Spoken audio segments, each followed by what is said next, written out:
안녕하세요. 저는 올해 7살, 9살 된 두 딸을 가진 40대 평범한 주부입니다.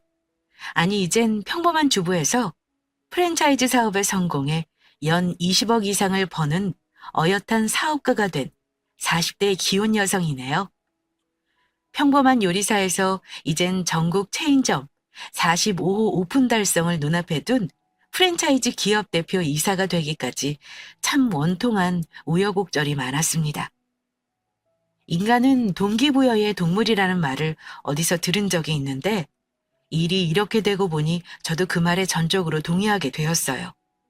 제가 어떻게 평범한 주부에서 성공한 사업가가 되었는지 그 동기를 한번 들어보시겠어요? 그럼 제 사연 시작하겠습니다. 남편과 저는 평범하게 만나 특별할 것 없이 연애해서 무난히 결혼해 골인하게 되었습니다. 남편은 평범한 중산층 집안에서 홀어머니와 남동생과 함께 자란 장남입니다. 저도 그에 못지않게 넉넉하지 못한 집안에서 태어나 평생 자가 한 채 가지지 못하고 사시는 부모님의 자랑스러운 딸이고요. 둘 다 형편이 그렇다 보니 부모님 보조 없이 결혼해서 열심히 맞벌이하면서 살게 되었고요. 바쁜 일상 속에도 홀로 두 아들을 키운 시어머니, 소홀하지 않게 잘 챙기면서 살았다고 자부할 만큼 많은 돈은 아니지만 용돈도 드리고 자주 찾아뵙고 하면서 제 나름대로 살뜰하게 챙기며 지냈습니다. 시어머니도 그런 저희 부부에게 늘 감사하셨고요. 그렇게 평화롭다면 평화로운 나날을 보내던 어느 날이었어요. 저희 부부는 평소 주말과 다름없이 시댁으로 가서 제가 정성스럽게 준비한 음식으로 함께 저녁 식사를 했어요. 그런데 어머니에게서 반가운 소식이 들려왔습니다. 다음 주 주말에 상훈이 상견례 있다. 청담동 어디 한정식 집이라더라. 어머, 도련님 결혼하세요? 저는 기쁜 마음으로 대견한 마음에 놀라 물었어요. 세상에, 너무 잘 됐다. 결혼하는 분은 몇 살이세요? 들떠서 묻는데 제 질문을 어머니가 탁 가로막으시며 쏘아붙이시더라고요. 몇 살인지 알면 네가 시집살이 시키게? 평소 시어머니답지 않은 언행에 놀랐어요. 사실 동서가 들어온다고 해도 그럴 마음은 전혀 없었고요. 제가 당황해서 어버버하고 있는데 한 끼에 명당 25만 원이 넘는 한정식집이란다. 시어머니가 묻지도 않는 말을 하시더라고요. 25만 원이요? 한 끼에 명당 25만 원이면 밥값만으로도 100만 원은 거뜬히 넘을 텐데 만한 시댁 형편에 너무 과한 것이 아닌가 하는 생각에 되물으니 사돈댁에서 그리로 잡으셨다. 그러니까 너도 격식 좀 갖춰서 입고 와. 너 때문에 사돈댁에 흠 잡히면 그게 무슨 수치겠니? 쯧쯧 혀를 차신 시어머니는 제 행색을 위아래로 훑으시면서 나직이 읊조리셨습니다. 아유, 철이 궁상 맞아서야 창피해서원.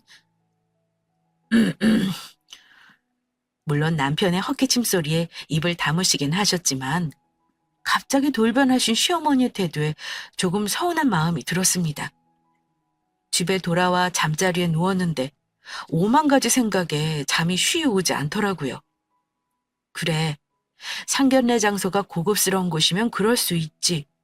내가 또 평소에 워낙 검소하게 다니니까 어머니가 걱정되실 만도 해. 그래도 그렇지. 어머니는 우리 형편 뻔히 하시면서 궁상이라니. 아니야. 어머니가 막내 아들 결혼 앞두고 예민해지셔서 그런 걸 거야. 이런저런 생각으로 잠자리를 뒤척이는데 남편이 슬쩍 등 뒤에서 물어왔어요. 여보, 잠이 안 와? 그러자 남편이 푹 한숨을 내쉬며 입을 열었어요. 언뜻 들었는데 상훈이 이번에 결혼하는 여자 집이 꽤 잘 산다나 봐. 두 사람 신혼집으로 위례 신도시에 아파트를 해줬대. 뭐? 위례 신도시?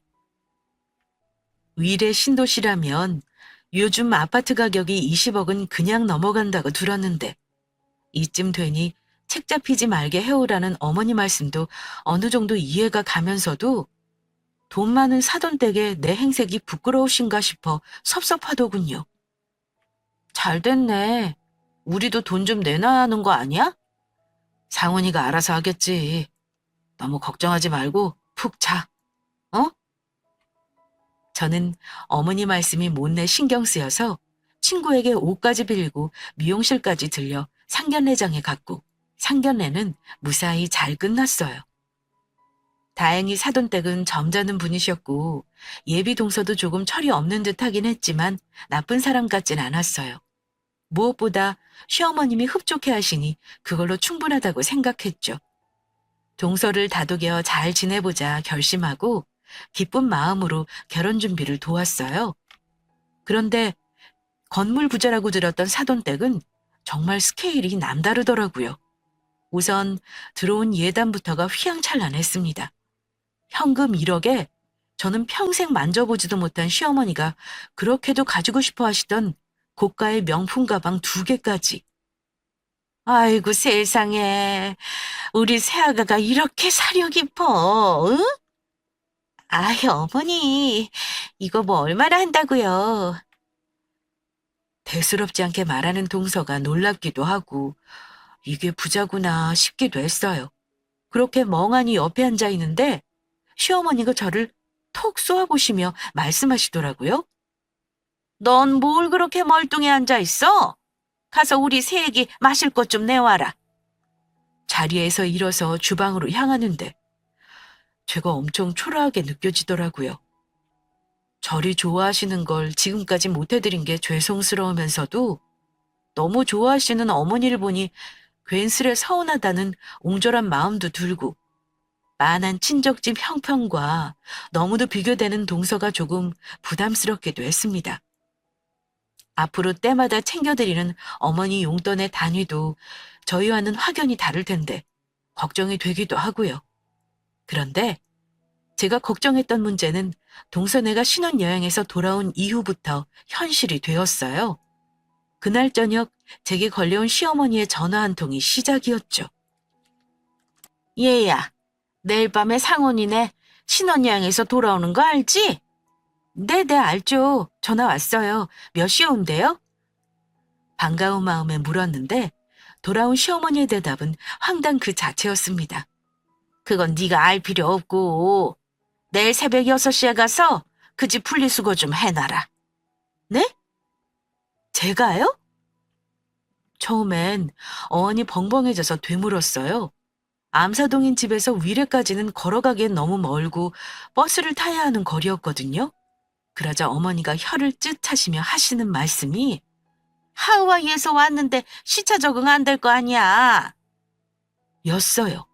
그 시간이면 일어나 한참 제가 출근 준비를 해야 하는 시간이기도 했고 우선은 그곳까지 그 새벽에 굳이 손이 동서인 제가 달려가서 분리수거를 해놓아야 한다는 것이 이해가 되지 않았어요. 게다가 신혼여행 일주일에 시차 적응이라니 조금 우습기도 했습니다. 하지만 어머니의 뜻은 완강했어요. 왜? 못 가니? 네가 나한테 해준 게 뭐 있다고 이런 부탁 하나 못 들어줘? 정말 숨이 탁 막혔습니다. 큰돈은 아니지만 달마다 생활비를 챙겨드렸고 휴일마다 달려가 아침부터 저녁까지 모든 식사를 해다 바치고 1년에 5번이 넘는 제사에 명절 음식까지 저 혼자 다 해왔습니다. 그런데 이제와 그깟 명품 가방과 돈 1억에 그 수많은 노고가 사라지는 기분이었어요. 하지만 돈 없는 제가 무슨 할 말이 있겠어요? 그래, 집에 새로 들인 새 식구인데 도와줄 수 있지. 애써 저를 달래며 대답했어요. 그럼 제가 퇴근하고 해놓을게요. 그 집 분리수거 시간이 새벽 6시라더라. 그 시간 외엔 배출이 안 된다니까 해놔. 가는 김에 먼지 쌓인 곳 있으면 좀 닦아놓고. 다음 날 저는 조금 더 일찍 일어나서 해도 뜨지 않은 길을 걸어 첫 차를 타고 위례 신도시로 갔어요. 저 같은 가난한 사람은 평생을 모아도 살 수 없는 으리으리한 아파트 단지 안, 그리고 그 안에서도 로얄동 로얄층에 위치한 동선의 집에 도착하자 기운이 탁 풀리더군요. 시어머니가 메시지로 남겨놓은 비밀번호를 눌러 현관문을 열었습니다. 저도 모르게 감탄사가 흘러나왔습니다. 한눈에 보기에도 40평은 좋게 넘을 것 같은 집안엔 최고급 가구들과 가전들로 가득했습니다. 대충 집이 정리되고 분리도 하지 않고 쌓아놓은 재활용품들을 하나하나 분리하고 출근했습니다. 그리고 그날 밤 저희는 당연히 신혼여행에서 돌아온 동서부부를 맞으러 시댁에 불려갔습니다. 얘가 엑스트라 버진 올리브유 아니면 안 먹는단다. 그걸로 전 부치고 육회 좋아한다고 하니까 육회거리 좀 사서 부치고 너 음식 하나는 잘하잖아. 하녀가 따로 없더군요. 아침 일찍 일어나 동선의 집 청소에 분리수거하고 온종일 일하고 와서 음식까지 하고 있자니 정말 저도 사람인지라 역정이 올라오더라고요. 어쩌겠어요. 돈 없는 며느리가 일이라도 해야지 싶어 그냥 묵묵히 음식을 만들고 있는데 친정에 들렸다가 느지막이 도착한 동선의 부부는 두 손에 한가득 선물을 들고 있었어요. 그리고는 한 상 가득 차려진 음식을 보더니 인상을 찌푸리더라고요. 우리 밥 먹고 왔는데 배불러요. 귀하게 자라 눈치가 없는 건지 솔직한 건지 거침없이 말하는 동서가 어찌나 얄밉던지 온 가족이 저녁도 못 먹고 기다렸는데 미리 전화라도 줄 수 있는 거 아닌가요? 그리 생각하는데 시어머니가 동서를 거두시더군요. 아이고, 그랬니? 예, 뭘 보고 서 있어. 얼른 치우고 차랑 과일 좀 내라. 저는 조용히 상을 물리고 과일을 깎아내왔습니다. 이미 거실에는 화기애애한 선물 공개 시간이더군요. 형님, 저번에 보니까 형님 구두 뒷급이 다 닳고 낡았더라고요. 사이즈 240 맞으시죠? 라며 하얀색 구두를 내미는데 명품을 모르는 저도 아는 유명한 명품 브랜드의 것이었어요. 딱히 달갑지 않더라고요. 자존심도 상하고요. 시어머니의 상화로 신어는 보았지만 영 불편하고 제 것 같지 않고 영 표정이 좋지 못한 저를 힐끔 보시던 시어머니가 제가 가난하게 자라서 저런 거 신어본 적이 없어. 라고 하시더군요. 사실이라서 더 비수가 되어 꽂히더군요. 싫은 티도 못 내고 억지로 웃다가 집으로 돌아왔어요. 사실 저희 아이들까지 살뜰히 선물을 챙겨온 동서에게 고맙기도 했어요. 철은 없고 눈치가 좀 없지만 그래도 나쁜 사람은 아니다 싶기도 했고요. 여보, 오늘 고생했어. 미안해. 아니야. 어머니가 하도 없이 살다 보니까 돈 있는 며느리 들어와서 들떠서 그러셔. 곧 익숙해지고 하면 안 저러실 거야. 이번 주에 장인 장모님 모시고 외식할까? 그리고 이런 저의 속상함을 다 안다는 듯 저를 위로하고 미안해 해주는 남편이 있으니 그것만으로도 괜찮다고 견딜만 하다고 생각했어요. 그런 일이 있었지만 저희는 여전히 주말과 공휴일엔 어김없이 아이들을 데리고 시댁에 갔고요. 늘 해오던 대로 식사를 하고 함께 시간을 보냈습니다. 당연히 한 번도 동선에는 온 적이 없고요. 동선은 오늘 뭐 한대요? 라고 넌지시 물으면 골프 여행 갔다더라. 다녀오면서 면세점에서 내 옷 한 벌 사온다지 뭐니? 라며 호호호 웃으시는 시어머니를 보며 참 돈이 좋구나 라고 생각하며 저도 허탈하게 웃기가 일쑤였죠. 그렇게 시간이 흘러 명절이 되었습니다. 이틀 전부터 장을 보고 해야 해서 망설이다가 어머니께 여쭤봤어요. 어머니, 이번 명절에 동서는 언제쯤 온대요? 걔? 명절 당일날 오라고 했는데 왜? 그럼 음식은요? 지금까지 혼자 다 해놓고 손아래 동서 들어오니까 부려먹고 싶니? 그렇게 말씀하시는데 할 말이 없더군요. 그래, 뭐 지금까지 혼자 해왔던 거 못할 거 없지. 저를 위로했습니다. 그런데 그때 띠링, 은행 어플에서 알람이 울리더라고요. 300만 원이랑 거금이 입금되었다는 내용의 알림에 놀라보니 동서가 보냈더군요. 이어 형님, 어머니께 말씀 들으셨죠? 이건 차례상 장 보는데 보태 쓰세요. 라는 메시지가 도착했습니다. 처음엔 거액의 돈에 눈이 휘둥그레졌지만 곧 불쾌한 감정이 들더군요. 돈을 보내오니 정말 동서에게 돈 받고 일하는 일일 가사 도우미가 된 기분이었습니다. 퇴근 후 돌아온 남편에게 상의하니 자기가 도련님께 말씀드리고 돌려주겠다고 하더라고요. 그러라고 하고 잠자리에 누웠는데 잠이 안 오더군요. 마치 부리는 사람에게 하듯 돈을 보낸 동서를 생각하니 부하가 치밀어 오르기 시작하더라고요. 돈으로 해결하려는 동서가 밉기도 하고 오직 돈 때문에 동서만 편애하는 시어머니가 너무도 원망스러웠습니다. 잠이 오지 않아 뒤척이는데 친정엄마에게서 전화가 걸려왔어요. 엄마, 응 그래. 별일 없지? 한동안 아무 말 없던 어머니가 어렵게 말을 꺼내시더군요. 이번 추석에도 못 오니? 아빠 음력 생일이 이번 추석이더라고. 무슨 용기였는지 모르겠어요. 갑자기 오기가 생기더라고요. 아니 엄마, 차례 지내고 넘어갈게. 어머 정말? 애들도 데리고? 응, 갈 거야.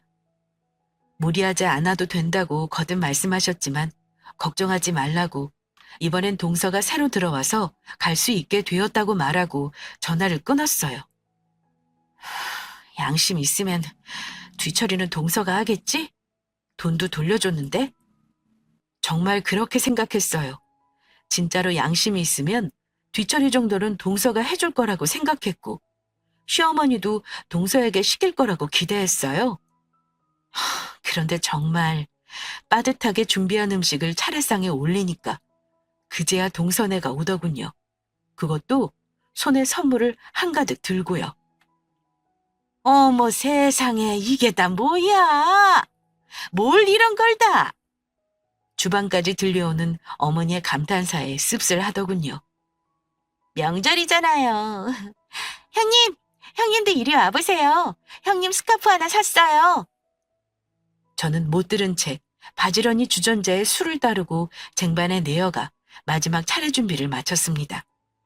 경건한 분위기에 차례를 치르고 상을 치우는데 동서를 향한 시어머니의 목소리가 들려왔습니다. 너희는 얼른 사돈댁에 가봐야지. 사돈 기다리시겠다, 응? 안 그래도 엄마한테 꼭 간다고 전화했어요. 전을 담던 저는 허탈한 헛웃음이 흘러나왔습니다. 내겐 출가 외인이 무슨 친정이냐고 타박을 주시기 일쑤였던 분이셨는데 세상에 저렇게 쿨하신 분이셨구나, 우리 어머니가. 정말 피가 거꾸로 솟는 기분이었어요. 손 안에 쥐고 있던 전을 꾹 잡으며 화를 참고 있는데 거실에서 시어머니의 까랑까랑한 시어머니의 목소리가 들려왔습니다. 애미야, 상훈이 네 음식 좀 챙겨보내라. 제가 모자라도 음식을 잘해. 서러움에 복받쳐 목구멍이 꽉 막혔습니다. 돈이 없는 게 죄지 못해드린 게 죄인이지 하며 참아왔던 감정이 한 번에 솟구쳤습니다. 정말 더는 못 참겠더라고요. 저는 손에 있던 전을 내려놓고 비장하게 거실로 걸어갔어요.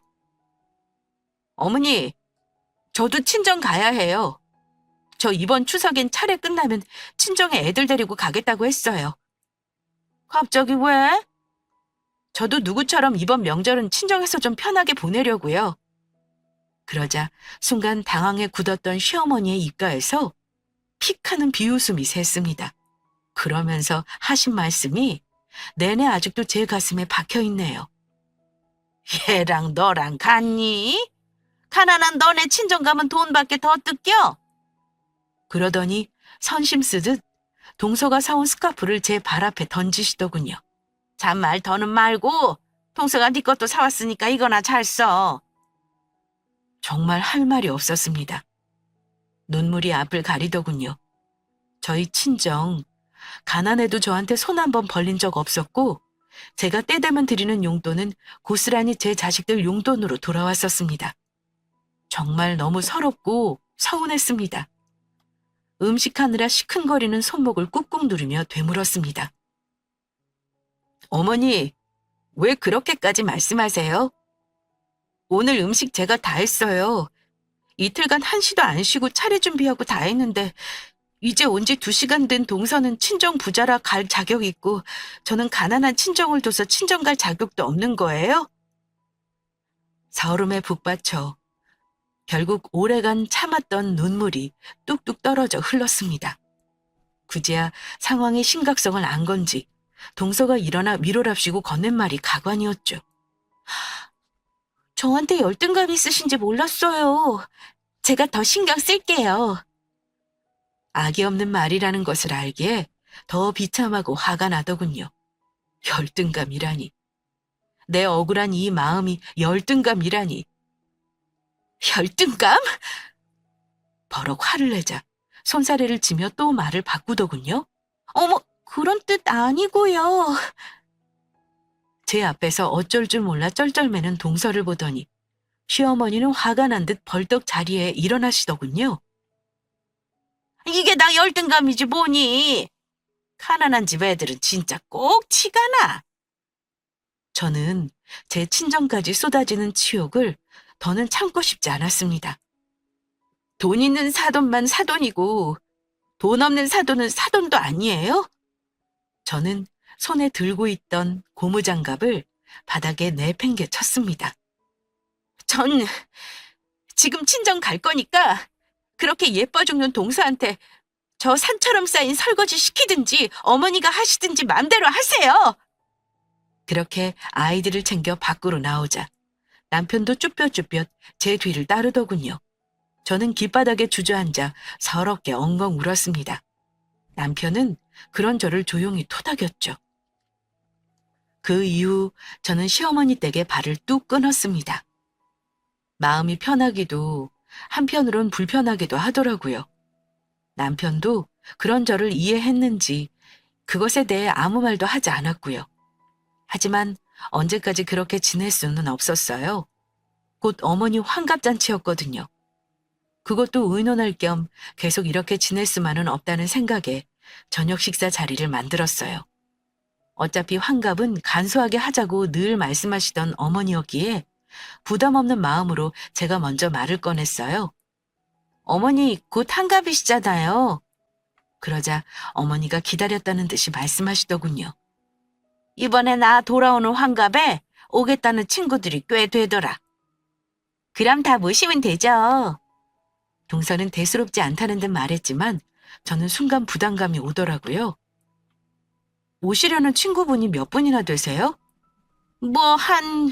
적게 추리고 추려도 30명은 되겠지. 하시는데 이건 작게 끝날 일이 아니구나 직감이 들었죠. 그럼 호텔 연회장 잡으면 되겠네요. 제가 지금 바로 예약할게요. 동서가 의논도 없이 서울에서 비싸기로 소문난 호텔 연회장을 떡하니 전화로 예약해버리더군요. 동서, 그건 우리 같이 의논해야지. 의논도 한마디 없이 비싼 호텔 연회장 예약을 독단적으로 하는 것에 놀라 말했더니 예약 한 번이면 끝나는 건데 뭐 어렵다고 그걸 의논까지 해요. 정말 대수롭지 않다는 말투였어요. 옷 하나 고르는 일처럼요. 아무리 철이 없고 생각이 없어도 그렇지 이건 너무하다는 생각이 들더군요. 그래도 그게 한두 푼이 드는 것도 아닌데. 돈 이야기가 나오니 제 말을 딱 자르더군요. 어차피 형님네 돈 없잖아요. 친정에도 돈 없으시다면서요? 그래서 우리가 하겠다고요. 저한텐 부담되는 금액도 아니고. 이젠 동서도 절 대놓고 무시하고 있더군요. 정말 황당하고 자존심이 상해서 참을 수가 없었습니다. 잠깐 나 좀 봐, 동서. 동서를 데리고 밖으로 나가서 물었습니다. 아니, 우리도 할게. 얼마나 들어? 3천이라던데? 3천? 아니, 무슨 환갑잔치를 3천을 들여서 해? 그러니까 저희가 한다니까 왜 고집을 부리세요? 하더니 정말 답답하다는 듯 한숨을 내쉬면서 말을 잇더군요. 솔직히 말씀드려서 저 형님 방식대로는 못해요. 형님도 직접 음식하고 하려는 거 아니세요? 저 형님 생각해서 드리는 말씀이에요. 그러니까 형님도 잘 생각해 보세요. 궁상 떨다가 골병 들어요. 걱정한답시고 하는 말이 궁상이라니요. 시어머니에게 듣던 궁상과 손 아래 동서에게 듣던 궁상은 확실히 타격감이 다르더군요. 궁상이라니? 울컥해서 화를 버럭 냈더니 동서가 또 한숨을 폭 내쉬고 그러더군요. 솔직히 말해서요, 형님. 사실 저 일일이 시댁일에 신경 쓰고 싶지 않아요. 호텔에 맡기고 돈 주면 알아서 다 해주는데 부담되시면 우리가 할게요. 오기가 생기더군요. 또 이 일에 동서 도움을 받으면 무슨 소리를 듣고 살아야 할지 많이 보이니까요. 정말 그러고 싶지 않다는 생각이 들었습니다. 그래, 좋아. 동서 뜻이 그렇다면 그럼 반반씩 하자고. 호기롭게 말하고 들어오는데 덜컥 걱정이 밀려들더군요. 저희 형편에 어머니 환갑에 1,500만 원을 쓰기가 너무 빠듯하더라고요. 황새 따라가다가 가랑이 찢어진다는 소리가 이렇게 공감될 줄은 몰랐습니다. 남편에게 말하지 않고 해결해 보려고 무던히도 노력했지만 사실 그 큰 돈을 빌린다고 해도 갚는 것도 문제였죠. 저는 결국 여보, 남편에게 털어놨어요. 남편은 처음엔 놀란 듯 눈을 크게 떴다가 이해한다는 듯이 고개를 끄덕이더라고요. 내가 상훈이랑 말해볼 테니까 당신은 신경 쓰지 말고 있어. 남편은 도련님과 긴 통화를 했어요. 무슨 내용인진 모르겠지만 결국 환갑잔치는 동서의 돈으로 치르게 되었고요. 큰 소리 떵떵 쳤는데 결과는 비참했죠. 하지만 별 수 있나요? 돈 없는 게 죄지. 태어나서 그렇게 성대한 환갑잔치는 처음이었습니다. 돈지랄이 무엇인지 눈으로 경험하는 시간이었죠. 얼마를 더 쓴 건지 유명한 트로트 가수까지 2팀이나 불렀더군요. 나중에 알아보니 그분들 한 번 행사비가 2,000은 우습게 넘는다고.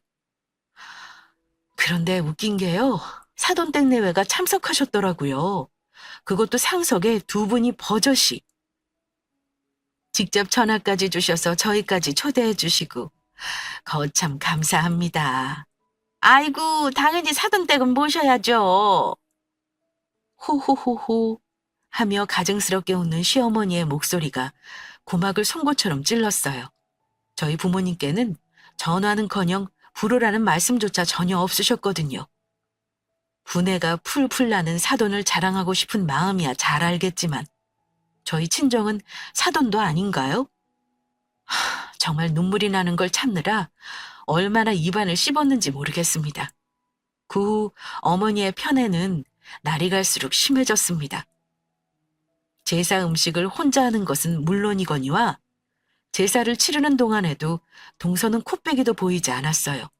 하다못해 제가 구운 전과 제가 부친 나물까지 배달해야 했고요.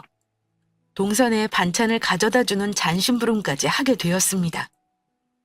어머니가 반찬 가져다 주라고 하셔서 왔어. 어머 형님, 저 지금 네일아트 받으러 왔는데 그럼 그냥 경비실에 맡겨두시고 가세요. 차비는 있으시죠? 없겠니? 라는 말이 기어오르는 걸 억지로 참았습니다.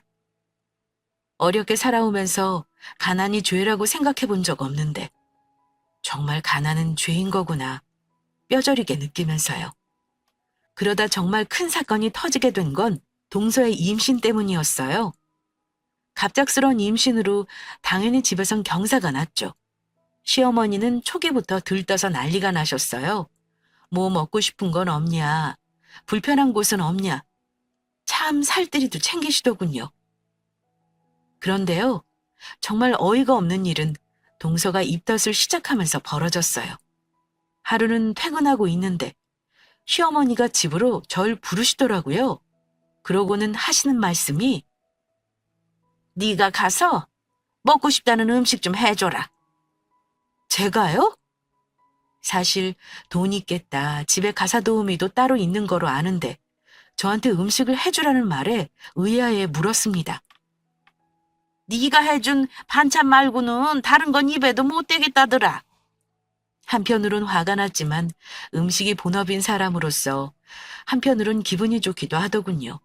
저도 입덧 안 해본 것도 아니고 아무리 미워도 새 생명을 가진 몸인데 뭐 일주일에 한두 번쯤 잠시 들려 음식을 해주는 건 일도 아니라고 생각하며 물었어요. 얼마나 자주요? 매일 상주해서 거기 있으라고. 네? 그럼 제 직장은요? 그러자 시어머니가 저를 아래 위로 훑으면서 그러시더군요. 식당 주방에서 일하는 게 무슨 자랑이라고. 그만두면 그만이지. 제 소중한 직업까지 무시당하자 황당하기 그지없었습니다. 저 못해요. 동서 예뻐하시는 어머니가 하세요. 하고 자리를 박차고 일어나 집으로 향했습니다. 그런데 참 운명은 돈 앞에선 더 가혹한가 봅니다. 집에 막 도착했는데 전화가 한 통 울리더라고요. 전화번호를 보니 남편이었어요. 여보세요? 여보, 경찰서로 좀 와줄 수 있어? 미친 듯이 남편이 일러준 경찰서로 뛰어갔습니다. 가보니 상황은 심각했어요. 미친다고 들었는데 정말로 겁을 줄 요량으로 불쑥 튀어나온 아이와 남편의 차가 가볍게 부딪힌 거예요. 다행히 아이는 다치지 않았는데 문제는 합의였어요. 합의하면 그나마 집행유예로 풀려나지만 합의하지 못하면 감옥에 가야 할지도 모른다는 이야기였어요. 하늘이 무너지는 기분이었어요. 2천, 그 이하는 합의 안 돼요. 아이의 부모는 완강했습니다. 무조건 합의금을 만들어야 하는 상황. 남편이 타던 차를 팔아도 당장 돈을 마련할 길이 없었어요. 전셋집을 빼면 당장 아이들과 길바닥에 나앉아야 하고요. 여보, 걱정하지 마. 내가 어떻게든 해볼게. 그렇게 경찰서를 나왔습니다. 어떻게 해야 할지 눈앞이 막막하더라고요. 눈물만 하염없이 나고요. 친정엔 그만한 돈이 나올 구멍이 없고 정말 말할 곳은 시댁뿐이었습니다. 저는 그 길로 시댁으로 다시 돌아가 어머니 앞에 무릎을 꿇었습니다. 어머니, 애들 아빠가 감옥에 가게 생겼어요. 제발 도와주세요. 그러자 어머니는 아휴 아휴 한숨만 쉬시다가 그러시더군요. 그러니까 상훈이네 가서 밥 해줘. 돈 2천 그거 쉽게 나오는 거 아니다. 네? 자신의 큰아들 일이잖아요. 그런데 어떻게 그렇게 기다렸다는 듯이 매정하게 말할 수 있을까요? 얼마나 돈이 좋으면 둘째 며느리 눈치를 그렇게 살피냔 말이에요. 어머니, 지금 이 상황에서 그게 하실 말씀이세요? 그럼 어떻게 하니?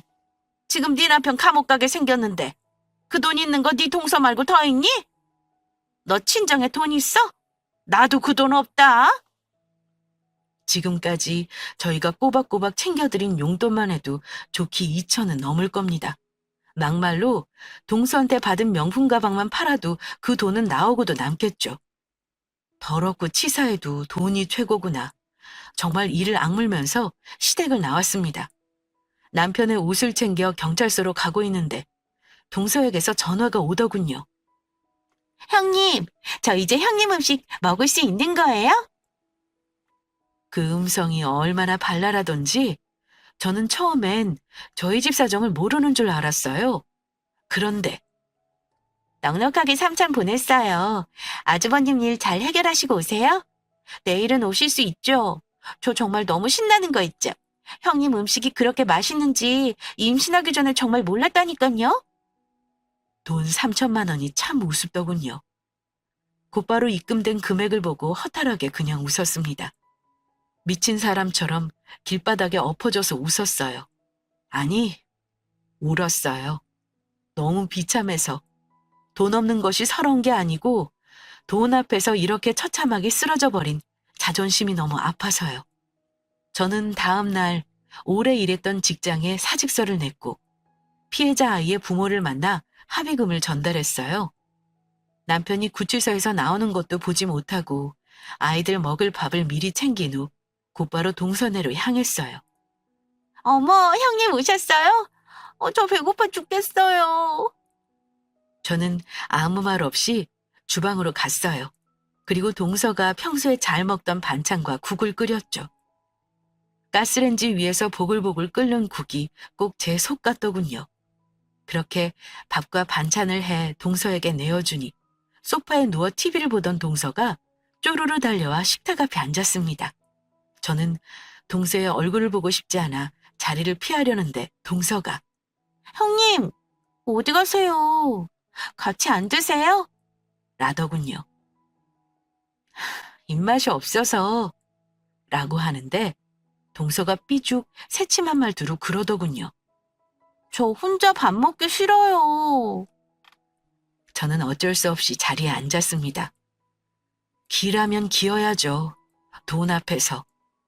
정말 밥이 모래알 같더군요. 목구멍에 밥이 넘어가지 않아서 물로 겨우겨우 삼켜 넣었는데 동서가 입을 열더군요. 제가 고집 부려서 형님 일도 그만두게 하고 내가 형님이면 제가 너무 싫을 것 같아요. 알면 다행이다. 버럭 소리를 지르고 나오고 싶은 걸 안간힘을 다해 참고 있는데 동서가 덧붙이더군요. 그래도 저 있으니 좋지 않으세요? 돈 급할 때 손 벌릴 때가 있다는 건 좋은 거니까. 하면서 눈을 곱게 접어 웃더라고요. 이게 지금 내 앞에서 할 말인가? 아이를 가졌다는 사람이 생각이 이렇게 없어도 될 일인가? 정말 한마디 하지 못하면 암이라도 걸릴 것 같더라고요. 저기 동서. 그래서 제가 겨우 입을 떼려는데 딩동 딩동 초인종이 울렸습니다. 도련님이 퇴근하려면 아직 먼 시간인데 누군가 싶어 인터폰을 확인했는데 시어머니더군요. 아들이 경찰서에 들어가 있는데 화장도 하고 동서가 준 스카프도 하시고 그렇게 멋을 부리고 오셨어요. 제가 문을 열자 곧 집으로 들어오신 어머니는 저를 무슨 진짜 집에서 일하는 사람 취급하며 스쳐 지나시고는 동서를 향해 도도도 달려가시더군요. 아이고, 우리 며느리. 밥은 어떻게 입에 맞아? 네. 형님이 해준 음식 먹으니까 좀 넘어가요. 세상에, 날도 저렇게 극진하진 않을 텐데 정말 돈이 좋긴 좋구나 하며 이를 갈았어요. 그런데 식탁에 놓인 제 수저와 밥그릇을 힐끔 보시더니 눈을 휘번뜩하게 뜨고 절 노려보시더라고요. 너는 남편이 경찰서에 있는데 밥이 넘어가니? 할 말이 얹혀서 목구멍에서 나오지도 않더군요. 제가 어이가 없어서 입만 벙긋대고 있는데 갑자기 현관문이 벌컥 열렸습니다. 정말 화가 머리끝까지 난 남편이었어요. 여보! 제가 여기 있는 건 어떻게 알고 온 건지 씩씩 거친 숨을 내쉬며 집안을 둘러보던 남편이 쿵쿵 소리를 내며 제게 걸어왔습니다. 여기서 뭐해? 빨리 나와! 잠깐만, 얼른 나오라고! 제 손목을 억세게 끌고 집을 나가려고 하는데 어머니의 날카로운 목소리가 들렸습니다. 애비야, 너 지금 뭐 하는 거야? 그러자 제 손목을 잡은 남편의 손이 발발 떨리더군요. 어머니! 저는 남편이 시어머니에게 그렇게 큰 소리를 내는 건 처음 봤어요. 너무 놀라 눈이 휘둥그레진 건 시어머니도 마찬가지였죠. 지금 뭐 하시는 겁니까? 돈이 뭐가 그렇게 좋아서 평생을 어머니 살뜰히 챙긴 제 부인한테 이러시냐고요. 정도를 지키셔야죠. 아니, 내가 뭘? 그러면 너 간방에서 그냥 썩으려고 했어? 아니, 통서지간에 밥 좀 해주는 게 뭐가 그렇게 대단한 일이라고 난리야? 내 와이프가 이 집 음식하려고 저랑 결혼한 줄 아세요? 네?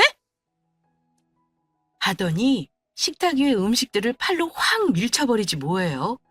쨍그랑 와장창 정말 요란한 소리가 나면서 접시와 식기들이 바닥으로 떨어졌어요. 평소 온순하던 남편의 모습에 그 자리에 모든 사람이 놀랐습니다. 정말 찬물을 끼얹은 듯 정적이 흘렀죠. 그 정적을 깬 건 남편의 갈라진 목소리였어요. 재수 씨, 돈은 전세를 빼서라도 최대한 빨리 갚을 테니까 그렇게 하세요. 뭐야, 여보? 빨리 나와! 그러고는 제 손을 꼭 잡더라고요. 그 순간 그 손이 얼마나 미덥던지요. 그래, 이 손 잡으면 단칸방에 살더라도 괜찮겠다 싶더군요. 그렇게 생각이 드니 마음이 편해지면서 할 말은 해야겠다는 생각이 들었어요. 잠깐만. 저는 남편의 손을 잠시 놓고 황당한 표정으로 서 있는 동서를 향해 침착하게 말했습니다. 동서, 내가 동서한테 열등감 있다고? 돈이 없다는 이유로 아무렇지 않게 사람 한여 부리듯 하고 사람 귀한지 모르는 동서 같은 사람에게 열등감이라니. 당치 않는 소리 하지 마. 나 돈 없다고 누군가한테 열등감 가지면서 살아본 적 없고 부러워하면서 탐내본 적 없어. 내가 돈은 없어도 누구처럼 난 뇌가 없고 눈치 없진 않거든? 그러니 동서의 얼굴이 와락 일그러지면서 시뻘개지더군요. 다행히 내 말 무슨 뜻인지 아는 정도 뇌와 눈치는 있다니 다행이네. 그리고 어머니! 이게 진짜 뭘 잘못 먹었나? 야! 저를 향해 삿대질하며 달려드는 어머니를 쳐다보며 전 최대한 침착하게 말했어요. 동서가 어머니한테 돈 쓰는 게 어머니가 좋아서 그런 줄 아시죠? 시간이 더 지나면 아실 거예요. 동서는 그냥 어머니가 귀찮아서 대충 돈으로 입 막으려는 것 뿐이라고요. 그마저도 귀찮아져서 어머니 상정도 안 하실 때 그때 저 찾아오지 마세요. 절대로. 저 가난뱅이가 돌았나 진짜. 야! 남편과 함께 당당하게 나가면서 저는 두고 보자. 꼭 성공해주마. 어금니를 빠득 갈았습니다. 우리 집이랑은 인형 꿈꿔 살자. 다신 보지 말고 살자. 그런데 엘리베이터에서 남편이 내게 건넨 한마디가 절 무너지게 하더군요. 그 자리에 주저앉아 꺽꺽 울었습니다.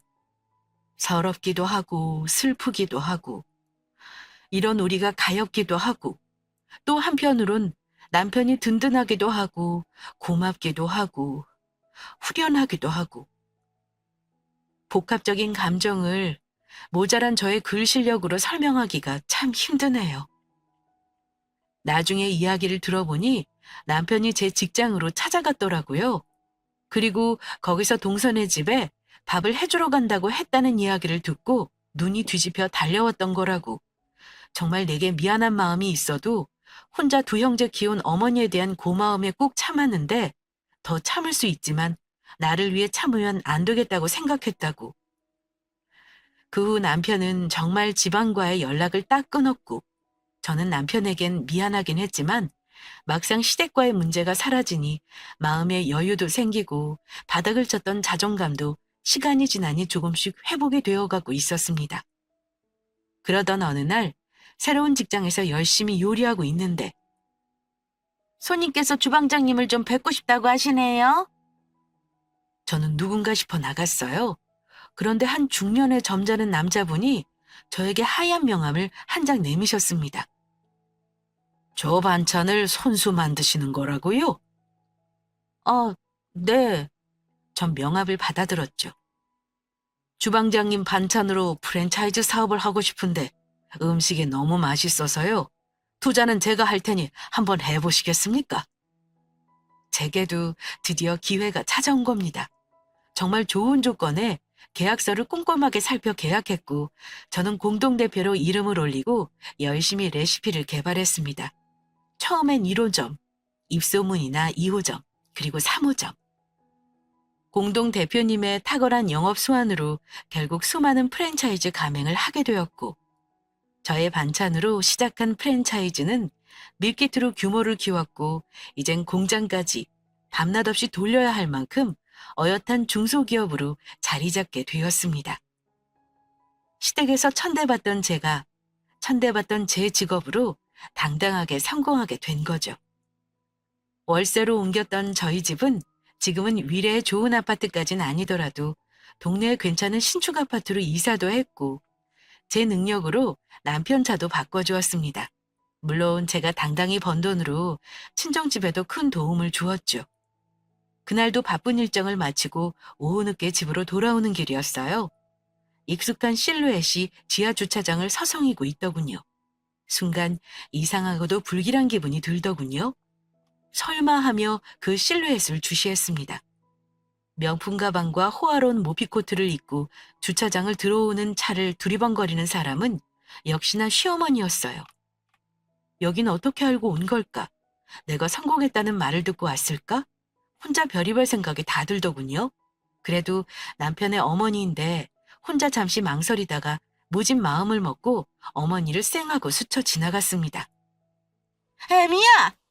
그러자 어머니가 절 알아보시고 다급히 부르시더군요.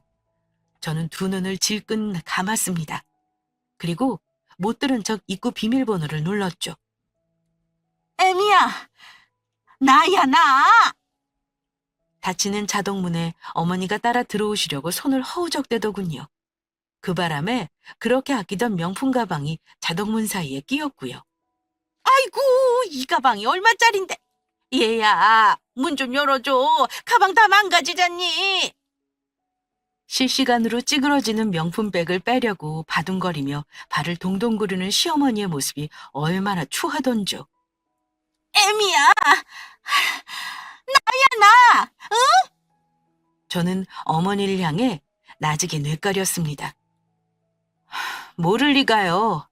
너무 잘 아니까 문 안 열어드리는 거예요. 매몰차게 말하고 뒤돌아섰습니다. 시어머니가 그렇게 아끼는 가방이 찌그러지든 말든 저와 더는 상관없는 일이었으니까요. 집에 돌아가 식사를 마치고 남편과 간단히 차를 마시며 저는 오늘 있었던 일을 솔직하게 털어놨습니다. 제 이야기를 가만히 듣고 있던 남편이 긴 한숨을 푹 내쉬고는 입을 열었습니다. 당신 말대로 됐어. 그게 무슨 소리야? 당신이 마지막에 그랬잖아. 동서가 돈으로 어머니 입 막는 것도 귀찮아지면 매몰차게 버릴 거라고. 그 말대로 됐어. 당신이 없으니 마음이 헛헛하셨는지 재수 씨를 엄청 귀찮게 했나 봐. 애를 낳고 나서도 집에 와서 애는 이렇게 키워야 한다, 저렇게 해야 한다. 간섭이 상당했다는데 결국 당신 말대로 팽당하시고 당장 생활비가 없으신가 봐. 상훈이가 월급에서 얼마씩 주긴 했다는데 어머니 씀씀이가 좀 커졌어야지. 상훈이도 힘에 부치는지 어머니 전화 안 받은 지 일주일 넘었다네. 그 이야기를 들으니 정말 한숨밖에 안 나오더라고요. 속이 시원할 줄 알았는데 꼭 그렇지만은 않더군요. 그런 제 마음을 눈치챈 건지 남편이 단호히 말하더라고요. 어머니 오시면 오늘처럼 해. 절대로 받아주지 말고. 내 어머니지만 이건 정말 아닌 것 같다. 남편은 더는 이야기하기 싫다는 듯 말을 돌리더군요. 저도 도와드릴까 잠시 생각했지만 오늘 보인 어머니의 모습을 보니 절대 그러면 안 되겠다는 생각이 들더라고요. 그리고 며칠 후 제가 집에서 서류를 보고 있는데 초인종이 울리더군요. 누가 올 사람이 없는데 싶어 인터폰을 보니 세상에 시어머니셨습니다. 곱게 화장을 하고 머리까지 하고 손에 명품백을 드신 어머니가 인터폰을 향해 기웃대고 있더군요. 열어드릴까 말까 계속 고민하다가 인터폰을 받았습니다. 무슨 일로 오셨어요? 얘야, 문 좀 열어다오. 추워 죽겠어. 그날 영하 10도가 넘는 날씨였어요. 아무래도 쉽게 돌아가시지 않을 것 같은데 정말 이러다 큰일이라도 날까 덜컥 겁이 나서 문을 열어드렸습니다. 그러자 호도도도 집으로 뛰어들어오신 어머니는 자기 집처럼 소파에 앉아 집을 구경하시더군요. 저희 집안을 보시더니 꽤 놀란 눈치시더군요. 너 성공했다는 이야기는 소문으로 들었는데 이렇게 성공했을 줄은 몰랐구나. 얼마나 벌었니? 라고 묻는데 반성의 기미는 전혀 없고 정말 뻔뻔하다는 생각만 들더군요. 정말 지금까지 잊었던 그날의 기분이 다시 재생되는 것 같았어요. 시어머니의 손에는 여전히 동서가 준 명품백이 소중히 들려 있었고요. 제가 어이가 없어서 물었습니다. 동서가 어머니 전화도 안 받는다는데 가방은 참 잘 들고 다니시네요? 그러자 어머니가 갑자기 눈물을 뚝뚝 떨어뜨리시더군요. 마치 준비라도 한 듯이 세상에서 가장 불쌍한 표정으로요. 용돈 끊긴 지 한 반년은 됐다. 그러시더니 제 손을 꼭 잡고 하시는 말씀이 가관이었습니다. 그래서 말인데 네가 용돈 좀 주면 안 되겠니? 너 돈 잘 번다면서, 어? 일이 이렇게 되고 보니 네 말이 다 맞더구나. 내가 사람 잘못 봐도 한참 잘못 봤지. 내 친정과 내게 모욕감을 주고 아무렇지 않게 상처 주던 사람이 이제와 이런 말을 하다니, 그것도 돈 때문에. 어머니는 하나도 바뀌지 않았더군요. 정말 참을 수 없이 화가 나더군요. 사람 잘못 본 건 저죠. 저희 친정 못 산다고 무시하고 저 무시하고 나중에 제 남편까지 무시하셨죠? 동서한테 그렇게 받을 땐 세상에 다신 없을 구세주처럼 대하시더니 이제 일이 이렇게 되니까 사람을 잘못 봤다니요? 정말 어머니 대단하신 분이신지 전 처음엔 미처 몰랐어요. 정말 어머니의 뻔뻔함에 절로 혀를 내둘러지더군요. 그런데 어머니의 다음 행동은 저를 더 놀라게 했어요. 갑자기 무릎을 꿇으시더니 두 손을 모아 싹싹 비는 신용을 하시더군요. 미안해.